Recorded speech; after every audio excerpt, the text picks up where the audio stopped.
नमस्कार। मैं बहुत दिनों से आपसे दूर था क्योंकि मैं खुद अपना लोकसभा का चुनाव भागलपुर से लड़ रहा था और आज ही दिल्ली आया हूँ।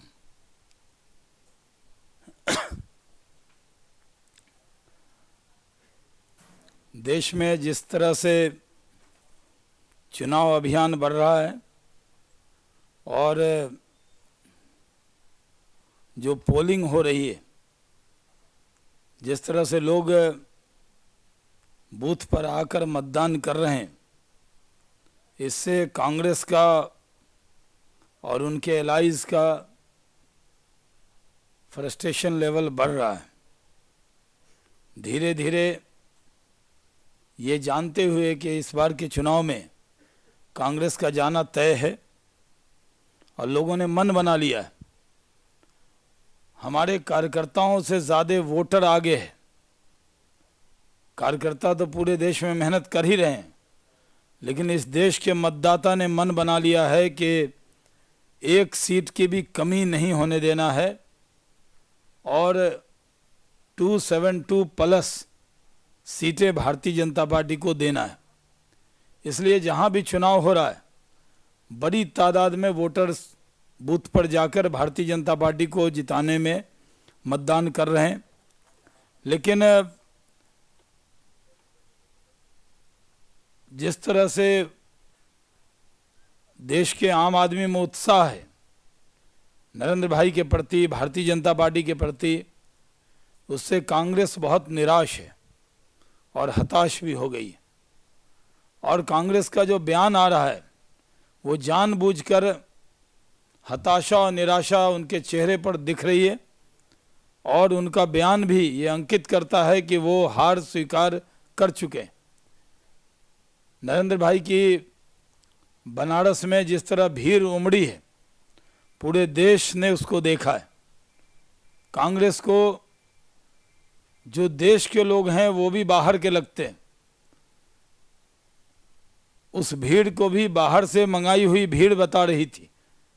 लेकिन जहाँ जहाँ नरेंद्र भाई गए उस शहर का रिकॉर्ड बनाया है। और जहाँ बनारस में गए तो बनारस की जनता उनका पहले से इंतज़ार कर रही थी। और क्योंकि राहुल गांधी जी की सभा में कुर्सियां खाली रहती हैं और नरेंद्र भाई की सभा में भीड़ उमड़ जाती है, इसलिए कांग्रेस के नेता और प्रवक्ता इस तरह का बयान दे रहे हैं।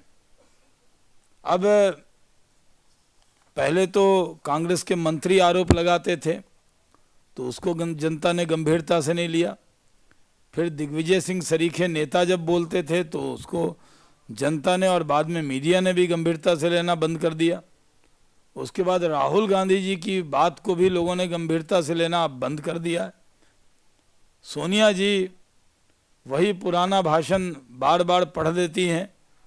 लोगों को मालूम होता है कि ये उनका पढ़ा हुआ भाषण है, तो वो भी लोग गंभीरता से नहीं ले रहे। अब प्रियंका जी वही बातें, जो बातें कांग्रेस के मंत्री कहते थे, वो पुरानी कार्बन कॉपी निकाल कर जाकर लोगों के बीच में कह रही। मैं पूरी तरह मानता हूँ कि भारतीय व्यक्ति के बीच में वो भारतीय हैं और भारतीय परंपरा को निभाती हैं। और जब किसी के भी पति पर कोई इल्ज़ाम लगेगा तो नेचुरल है कि वो कांग्रेस की नेता के तौर पे नहीं, पत्नी के तौर पर पति को डिफेंड करने के लिए ज़रूर दो चार शब्द कहेंगी। इसलिए वो, क्योंकि कांग्रेस के नेता भी रॉबर्ट वड्रा को डिफेंड नहीं कर रहे हैं, तो इसलिए स्वाभाविक है कि प्रियंका जी उसको डिफेंड करने के लिए इस तरह का बयान दे रही हैं। लेकिन हमें देश को याद है कि मनमोहन सिंह जी ने महंगाई के लिए क्या कहा था। उन्होंने कह दिया था महंगाई के लिए गरीब जिम्मेवार है। फिर कह दिया था पैसे पेड़ पर नहीं उगते। अगर चिदम्बरम साहब ने कहा था कि लोग ज़्यादा खाना खाते हैं इसलिए महंगाई ज़्यादा बढ़ती है। अगर इस तरह के जो बयान कांग्रेस के नेता के हैं, उस तरह के बयान को अगर आज देखा जाए तो मुद्दे पर बयान देने में भटक गई है कांग्रेस। जो मुद्दा है महंगाई, भ्रष्टाचार इस देश के अंदर, आखिर देश इस हालत में क्यों पहुंचा, तो वो उसका जवाब देने की जगह वो इधर उधर की बात कर रहे हैं। आप जानते हैं कि मशहूर शेर है कि तू इधर उधर की ना बात कर, ये बता काफिला क्यों लूटा, मुझे रहजनों से गिला नहीं, तेरी रहबरी का सवाल। तो आज सवाल ये है कि आज देश की हालत ऐसी क्यों हुई, इस पर कोई जवाब देने को तैयार नहीं है। सिर्फ इल्ज़ाम इल्ज़ाम इल्ज़ाम। कांग्रेस के डिक्शनरी में इसके अलावा कोई शब्द नहीं। जब भी कांग्रेस का नेता मुंह खोलता है वो नरेंद्र मोदी जी की माला जपे बिना नहीं रहता। जितनी बार कांग्रेस का नेता राहुल गांधी जी का नाम नहीं लेता, उससे ज़्यादा बार नरेंद्र भाई का नाम लेता है। और कई बार लगता है कि कांग्रेस की ज़बान पर इतनी बार नरेंद्र भाई के लिए गाली आई है कि अब हमें वो दुआ सी लगने लगी है, क्योंकि उनकी गाली का उल्टा असर होता है, जनता रिएक्ट करती है और हमारे साथ आती है। और कोई नया आरोप प्रत्यारोप नहीं करते। एक ही कैसेट को पहले कांग्रेस के नेता मंत्री बजाते हैं, फिर राहुल जी, फिर सोनिया जी, अब वही कैसेट प्रियंका जी के पास भी पहुंच गया है। कोई नई बात नहीं होती है जिसका जवाब भी दिया जाए। सारी ऐसी बातें जिसको सुबह से शाम तक वो लोग कहते रहते हैं। लोगों ने मन बना लिया है।